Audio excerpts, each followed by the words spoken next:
All right, we are live from Occupy City Hall in Rockford, Illinois. My name is Leslie Roth. I am a member of the May 30th Alliance. The May 30th Alliance is a direct action organization located in Rockford, Illinois, dedicated to the struggle to end police terrorism, mass incarceration, and racial injustice in Winnebago County. We began our occupation of the City Hall in Rockford, Illinois on October 3rd, 2020. After on October 2nd, 2020, Tyrus Jones, an unarmed black man, was shot down by Rockford Police Department Officer Dominic McNeese. Our occupation continued through the end of November 2020 when Dominic McNeese will be found to be justified in his attempted murder of Tyrus Jones and will go back to patrolling the streets of Rockford, Illinois. Our occupation will continue through January 5th, 2021, when Denzel Duvant, an unarmed black man, will be assaulted and beat while he was handcuffed by the Rockford Police Department by multiple officers. One of the officers involved in that assault will be Officer Dominic McNeese, who months earlier had been involved in the attempted murder of Tyrus Jones. Our occupation will continue through April 10th, 2021, when Faustin Guaitigo will be murdered inside of his home by Winnebago County Sheriff Deputy Joseph Brulard and his cohorts. Our occupation will continue through April 11th, 2021, when no more than 24 hours later, Jose Gonzalez Jr. Would be shot while he was running away by Rockford Police Department Officer Owen McGinnis.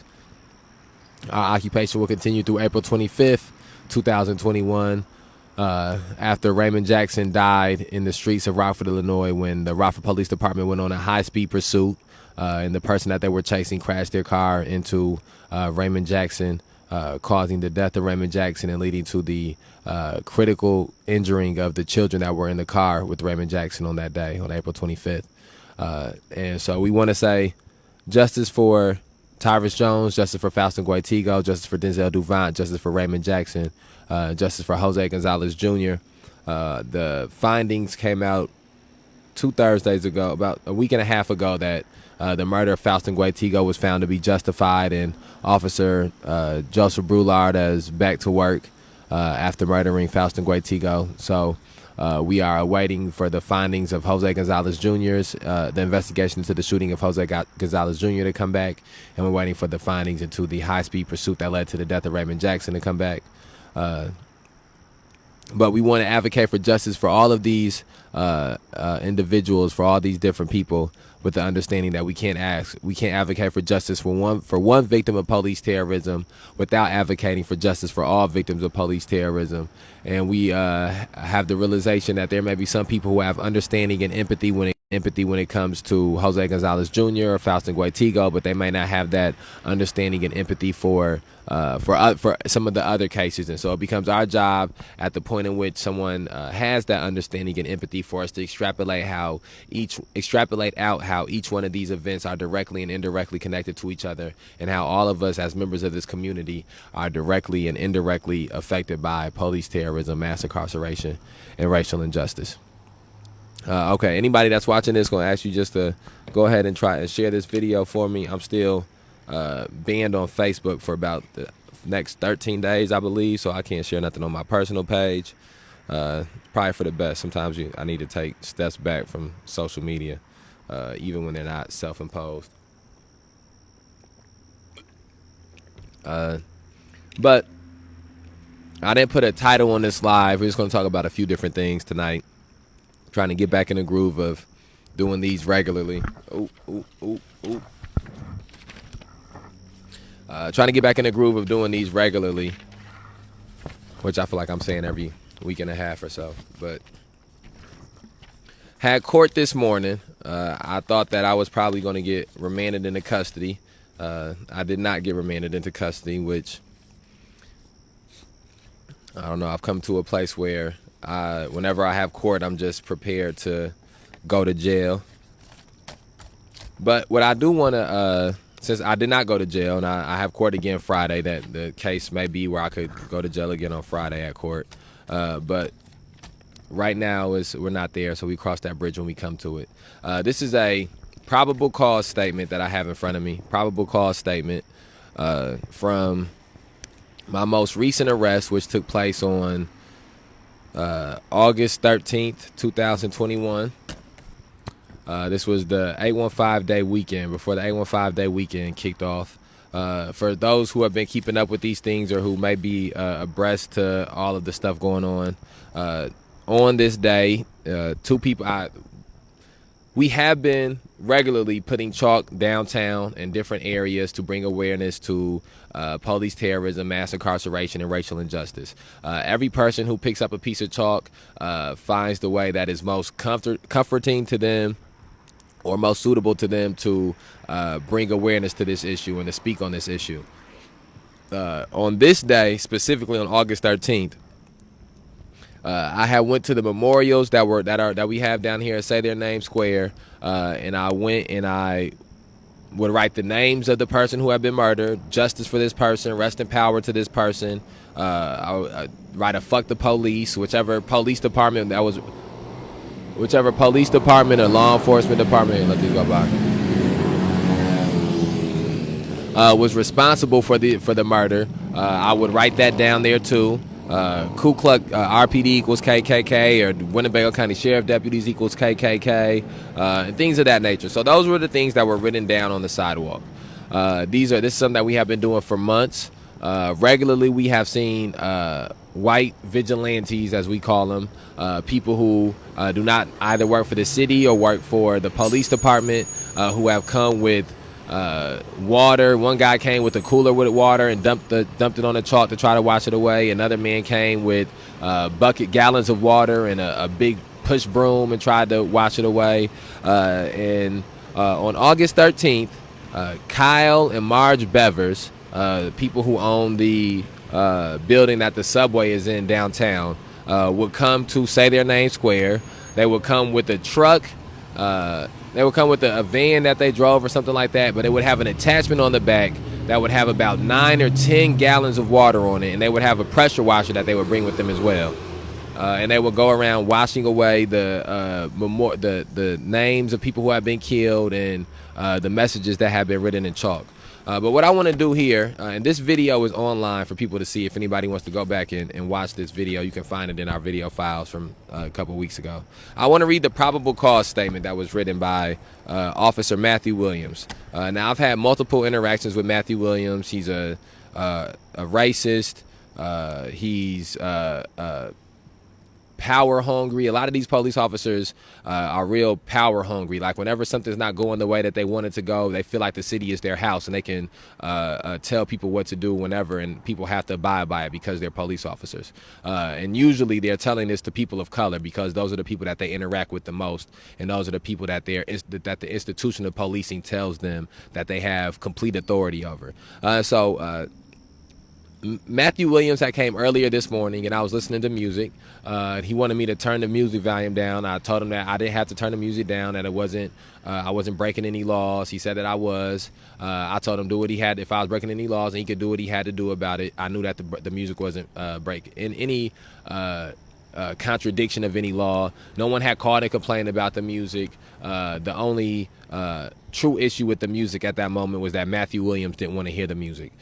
So he would write me a citation out earlier in the morning, and then he would leave. I would throw the citation away. I had no respect for him or the citation. But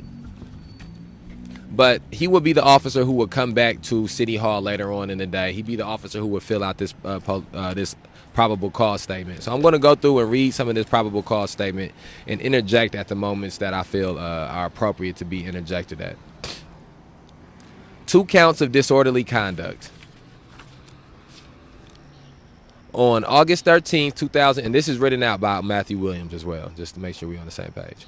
On August 13th, 2021, at 13:19 hours, officers were sent to the area of 1st Street and East State Street, reference a disorderly conduct complaint. Another one of the commonalities that we will have in this probable cause statement, and it's happened in a lot of police reports, Matthew Williams and his fellow police officers are not English majors. I'm not sure how many of them even went to college, or not that going to college means anything. I didn't go to college, but they don't know how to frame sentences well. So we're going to read through some of these sentences, and they're going to be butchering of the English language. They might not even make sense. I might have to try to explain the sentence myself. We are not dealing with the sharpest tools in the shed.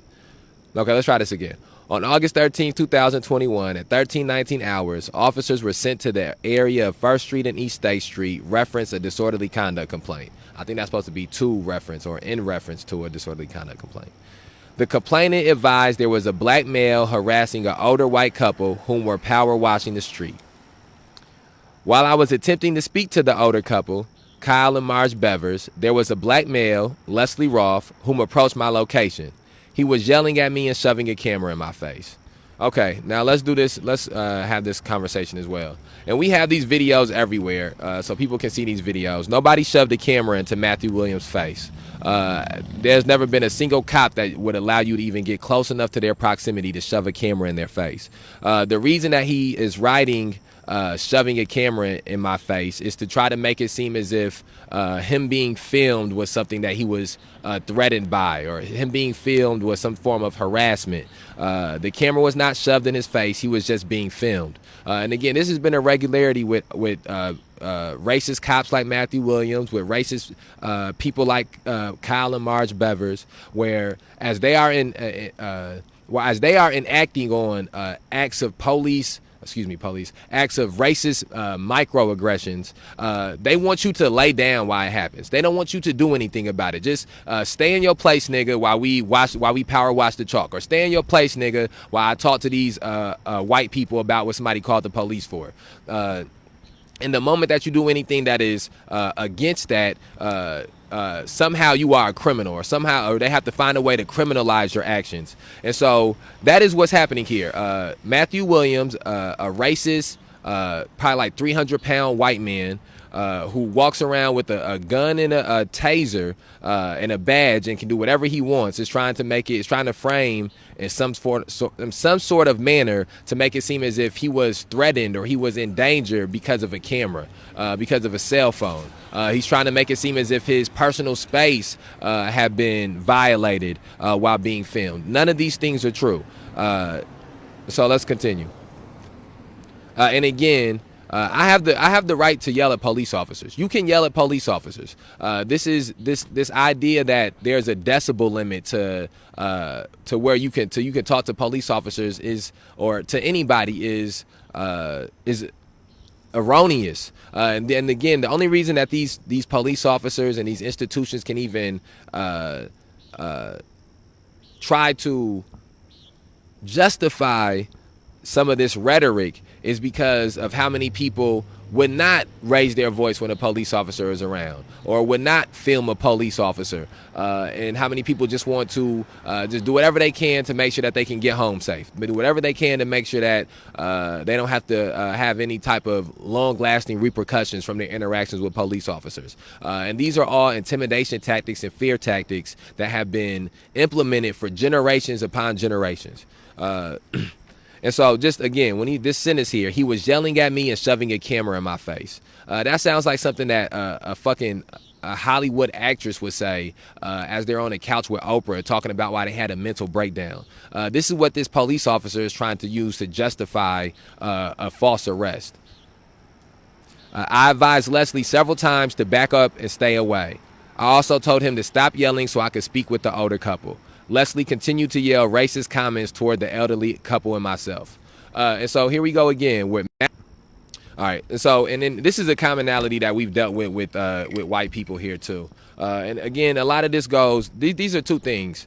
We don't have the highest caliber of intelligence of white people that we are dealing with down here. And we don't have the highest caliber of intelligence of police officers that we are dealing with down here.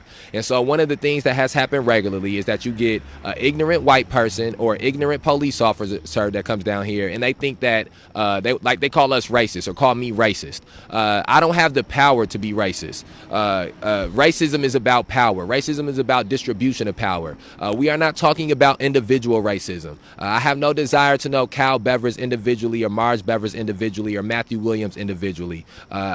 You couldn't pay me enough to try to know any of these people individually. But institutionally, I have watched all of these people engage in racism. It was institutional racism that allowed for Kyle and Marge Bevers, who came down to the occupation of City Hall and committed assault. It was institutional racism that allowed they trifling white asses to leave. It was institutional racism that allows allows trifling Matthew Williams to continue in his actions. And so for them to say that I was saying racist comments to them just goes to show you that it's Matthew Williams is running around here with a gun and a badge and is stupid. Kyle and Marge Bevers own this own this building that the subway is in, and they're stupid. There's no and again, I want to have extra emphasis on intelligence and intellect as we go through and read these things, because this white man, this white racist police officer who is given a gun and a badge and allowed to do whatever he wants, does not have the intellect to even properly describe what happened, does not have the intellect to even understand what was going on, and in that lack of intellect, it shows. To me, it perfectly portrays the reason that we are in this situation, because you have people who are not intelligent enough to interpret the law, who are out here deciding who is breaking the law and who is not breaking the law. And also, someone who is not no police officer who does not understand racism. It shouldn't be nobody working for the city or working for the county at all in this city, in this state, that doesn't understand what racism is. That thinks that the black person who he would later on arrest on false charges while he let the white people who committed assault leave, that he's racist. So I just want to make sure it's not enough sentences and superlatives that I can use to express the low intelligence of the three white people we're dealing with here. Okay. To de-escalate, I followed Kyle and Marge Bevers to the back of 425 East State Street as to speak to them in an attempt to investigate. A few short minutes later, Leslie arrived in the back lot and would not allow me to speak with the individuals. Again, this is also a lie.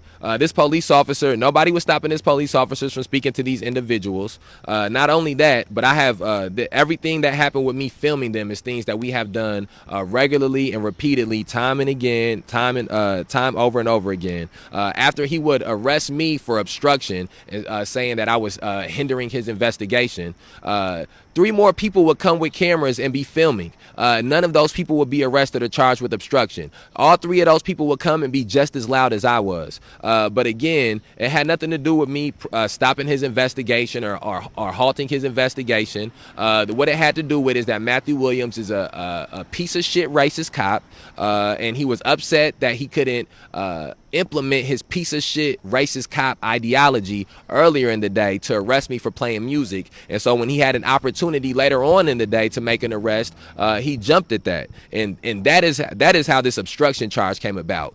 Nobody tried to stop him from interviewing Kyle and Marge Bevers. I don't give a fuck about him interviewing Kyle and Marge Bevers. But I have the right to speak. When a police officer comes around, that no longer means you lose your right to speak or your ability to speak, or you have to become a mute. Those things are not true. He was having no issue talking to them, and he was in a public space which I had the right to be in. A few short minutes later, Leslie arrived in the back lot and would not allow me to speak with the individuals.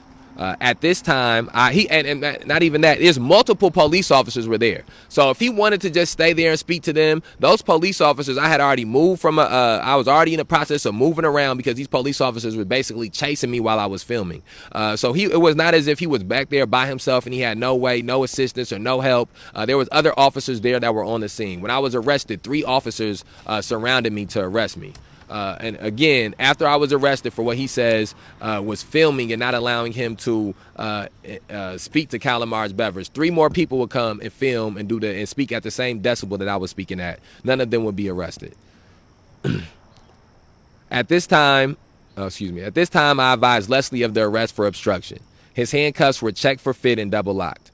I finally spoke to Marge and Kyle Bevers. Now, again, this is him saying he finally spoke to Kyle and Marge Bevers, even though he's shown you multiple times how he's speaking to these people.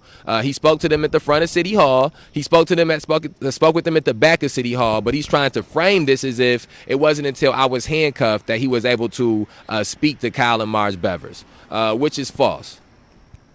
During this investigation, Kyle and Marge were tired of the profanity on the sidewalk and wanted to clean it up for 815 events. Okay, so here we go again.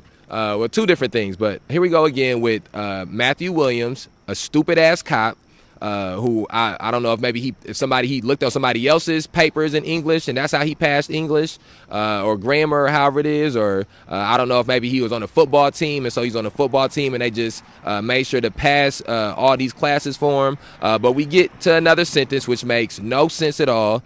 During this investigation, Kyle and Marge were tired of the profanity on the sidewalk and wanted to clean it up for 815 events.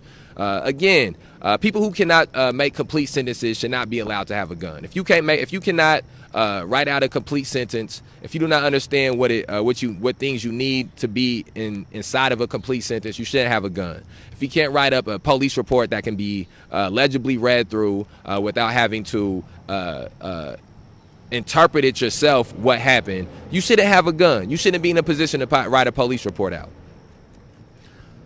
So I'm assuming what he's trying to say is during this investigation, Kyle and Marge told him that they were tired of the profanity on the sidewalk and they wanted to clean it up for, quote, 815 events, end quote.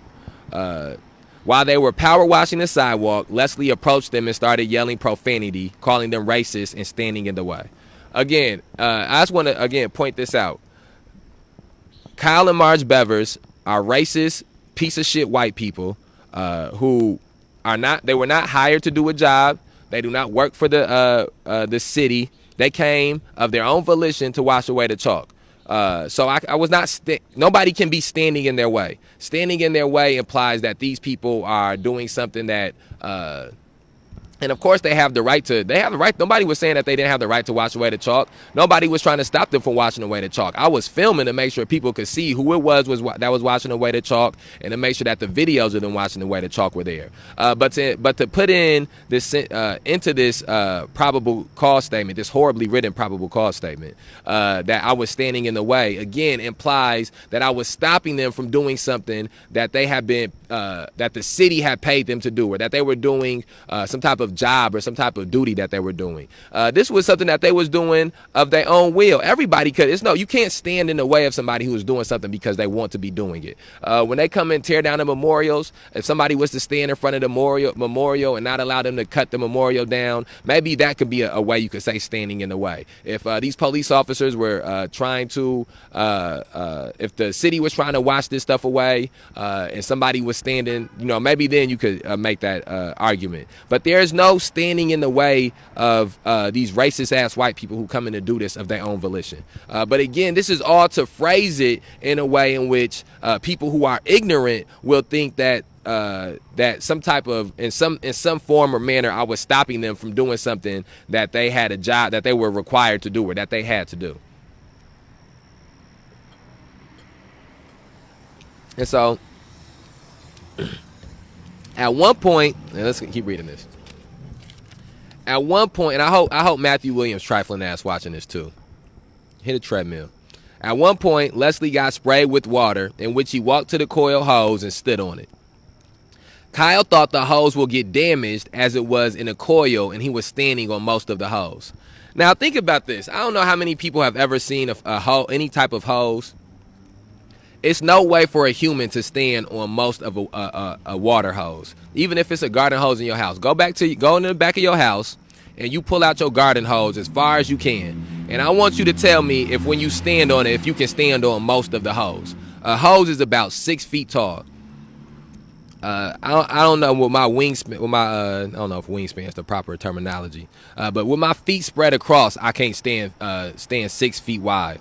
I don't know if all hoses are 6 feet. That might be an exaggeration. But anyways, my point is that, again, we're getting into this statement where it's just shit being written that don't even make a sense. A lot of this is nonsense. And I also want to point out this. It says, at one point, Leslie got sprayed with water. He sprayed me with water. Again, this is how you know that you got a racist piece of shit writing out this probable cause statement. Every turn, he tries to manipulate the language to make it seem as if Kyle and Marge Bevers, the aggressors, were somehow victims. And he does that because he identifies with racism. But all three of these people identify with each other. I wouldn't be surprised if they knew each other before all of these things happened, which has been the case with most of these incidents, where these racist white people who call the police or who give statements to the police know the police or know the city. They're in some type of involvement with all of these different institutions. And so again, I didn't get. It was not a point where I got sprayed with water, in which Kyle Bevers sprayed me with water. And it's a video. All of these things are video. That is videos for. So the phrasing of this is pointless anyways. This is why you do film everything, because this is what police do. They'll write out a report or a probable cause statement or whatever it is, and they will manipulate the information to make it seem as if the person who was the aggressor is the victim and the person who is the victim is the aggressor. Kyle thought the hose will, and let me say this as well. Before I ever had accidentally stepped on the hose that they brought, over by Eddie Patterson, because they started at Mikey Guzman washing the stuff away. So then we went to Eddie Patterson. At Eddie Patterson is when I was sprayed with water, before I ever had stepped on a hose incidentally or anything like that. I was sprayed with water. So that's not even the fact that he, and again, the fact that this police officer just took these white people's word for it, when I know for a fact he know that these videos exist and that we film everything, because I got his trifling ass on a bunch of the videos. So the fact that he did these things and he put this in this probable cause statement before getting any type of doing a full investigation and before fully finding out what happened, again, it just goes to show you the corruptness of these police officers and the corruptness of these institutions. He has no desire to do any due diligence to find out what happened and what way it happened. He just wants to frame all of these things in a light that best fits Kyle and Marge Bevers, because he identifies with Kyle and Marge Bevers because they're racist and he's a racist. So again, before we keep going on to this, before I was ever on the hose or ever stepped on this hose incidentally, Kyle Bevers had already sprayed me with water, which is assault. Kyle thought the hose would get damaged. Kyle told him, quote, "Get off the hose," end quote. But Leslie said, quote, "I don't have to," end quote. An altercation occurred between Leslie and Kyle. Okay, now again, here we go where this Matthew Williams is trying to manipulate. He doesn't use the English language well enough to properly manipulate the language. And so, somebody who was maybe of a higher intellect caliber could have manipulated this language better, in which it would have been harder to dissect and find the hypocrisies and the contradictions in these statements. But we're not dealing with somebody of a higher caliber of intelligence. And so when he says an altercation occurred between Leslie and Kyle, what he is referring to is Kyle spraying me in the face with the water, and then my phone falling. I don't remember it was like 20 seconds that's erased from my memory past there after the phone fell. I was sprayed in the face with water, but you can see all these things on video. Once I get I pick the phone back up, you see him spray me in the face with water. You see him spray the phone out of my hand. About 20 seconds is lost. There's no video footage for it. Nobody knows what happened. I pick the phone back up and I continue to film them. But on camera, the assault that takes place that he's trying to say an altercation occurred, no. An assault took place in which Kyle sprayed me with the water and sprayed the water phone out of my hand, and then 20 seconds of the event is gone, and then the camera probably less than 20 seconds, maybe like 10-15 seconds. Then the camera's picked back up, and then the event is picked back up being filmed again. So don't say an altercation occurred. You should state what happened, and I'm sure Kyle Bevers told him that he sprayed me in the face with the water. Marge and Kyle then went to the vehicle and drove across the intersection. Leslie followed them. I continued to walk up the street, which I had the complete right to do. I arrived at the location and saw Leslie approaching Kyle while yelling loudly. None of these things are breaking any laws. No, the main thing to be pointed out in all of this is that the only person who has broken any laws is Kyle Bevers, and maybe Marge Bevers as his accomplice, with the assault that they did with the water hose that they brought up here. At one point, I saw Leslie to be within 1 foot of Kyle, all while shoving the camera in his face.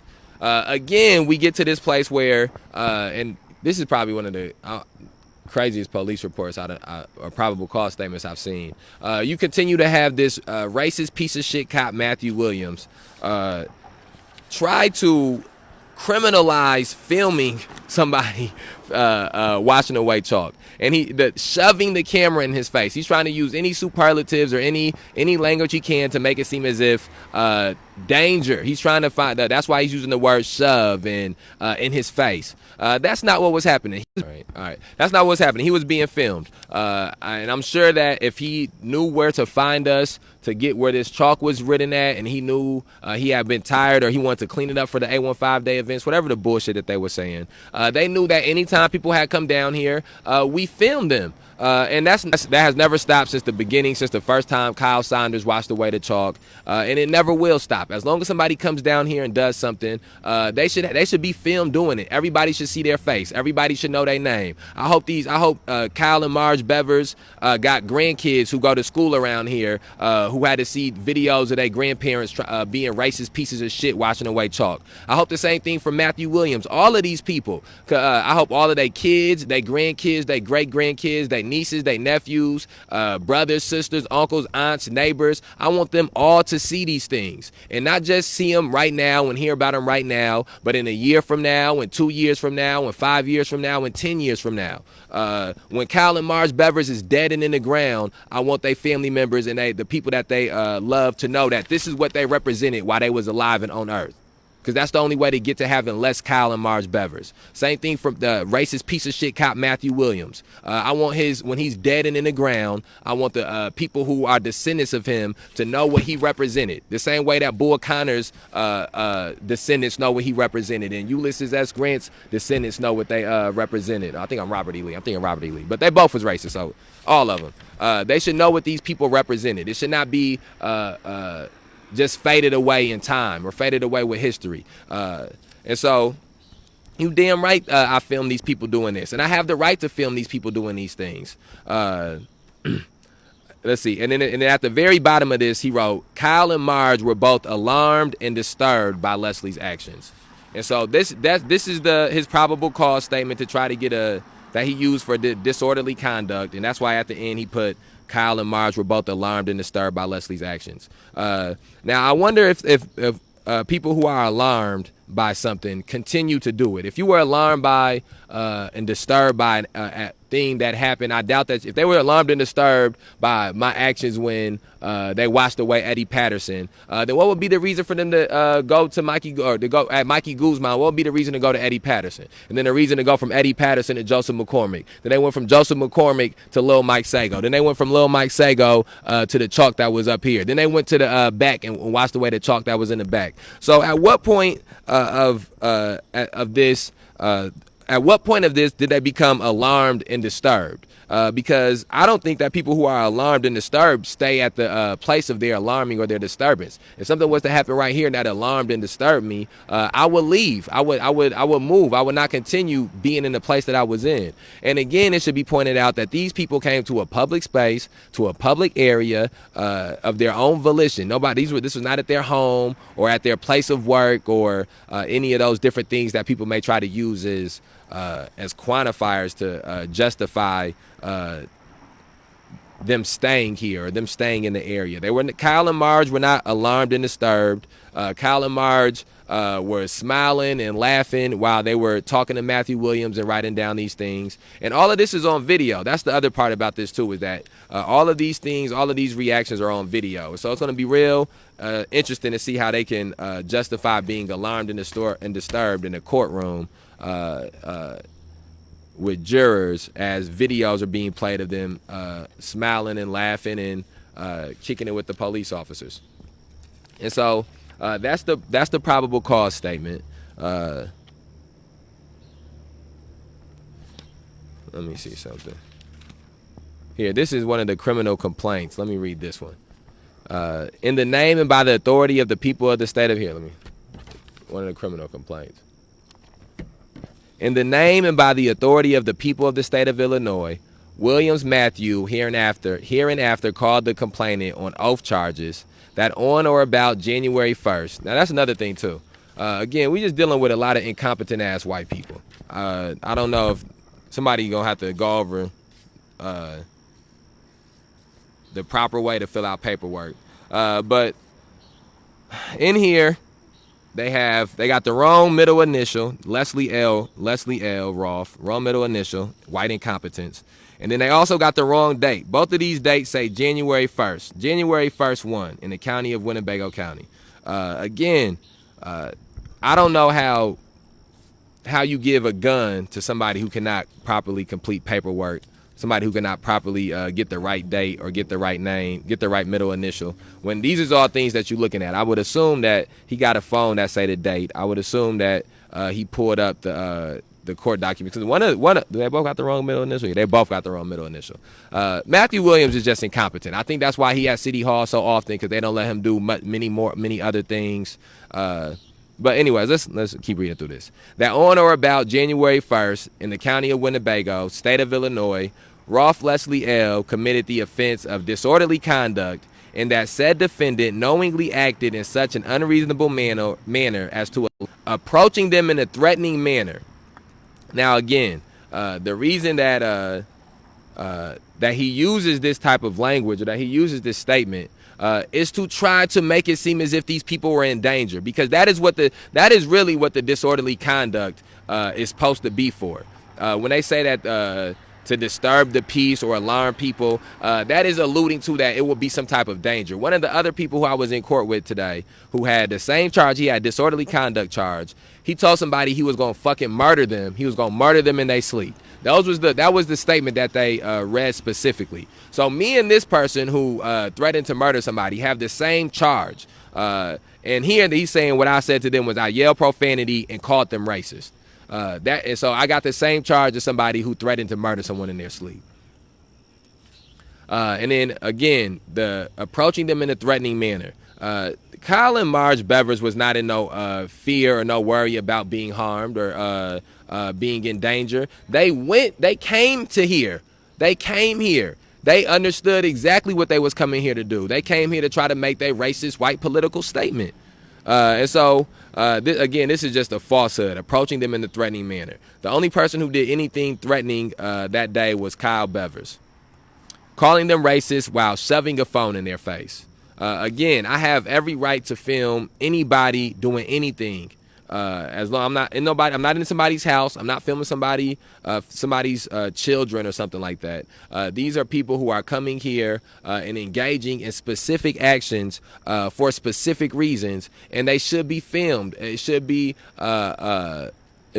pointed out to everybody the actions that these people are taking part in. And so the framing of these things in this manner is erroneous and pointless. Well, no, it's not pointless. They're doing it for a reason, doing it for a purpose. And so that is, again, just one of the things I want to point out in these, going through some of these reports. Here, I'll end this one. I'll start another one up in a second. Keep all this on the same topic. And so Kyle and Marge Bevers haven't been down to City Hall since any of these things happened the first time. And I honestly, I have very short patience for certain things these days. I got very short tolerance for bullshit, and all of this that's in here is all bullshit. The manner in which it's phrased is bullshit. The altering of the narrative is bullshit. The charge is bullshit. The fact that it'll probably be about a year and a half to maybe 2 years before I can even have a trial for this is also bullshit. I sit here I sit here a year and maybe like 3 months, a year and 2 months removed from my first arrest concerning all of these things with these protests, and still have yet to have my day in court, and still have yet to have a trial. And then I also want to point out this too. The way the public defender system works out here is bullshit. It's bullshit in all the cities and all the counties in which these things, in which there are, all the places that there are any of these things is bullshit. The way that it works is bullshit. But particularly here, These public defenders do not have the capabilities to deal with these cases. It's too many of the cases, and it's not enough public defenders, and it's not enough funding. They don't get paid enough, and so what happens is that people slip through the cracks. I've tried multiple times to get a hold of my public defender, and it's been difficult getting a hold of the public defender. And I'm sure I'm not the only person. And this is not to speak to the competence of the public defender as a lawyer or not. It's towards speaking to the system that this public defender is part of. And the way that this system is set up is to drag the cases along and to take a plea, deal. The state's attorney, the public defender, and the judges, all of them perpetuate this cycle of institutional racism that exists, the cycle of mass incarceration that exists, and the cycle of police terrorism that exists. And they perpetuate it because they are in positions because they work for institutions and are in positions in which the one of the number one components of the positions that they're in at these institutions is to continue the status quo. It's to continue the perpetuating of the institution, the perpetuating of these things. And so the public defender's office in Rockford, Illinois, the public defender's office in Winnebago County is not set up in a manner that is equitable for dealing with these charges and for dealing with these arrests. And this is my first time speaking about this, so it's a little rough. I'm not getting the right words and the right language that I'm trying to get a hold of here. But my overall point is just that this is it's not that it's a no-win situation. It's that it's justice too long delayed is justice denied, and we are in a process in which it's just a delay. And so I'm double talking at this point. So I'm gonna end this live. We start another live here maybe in a little bit. I'll go back and title this something differently. All right, we outside.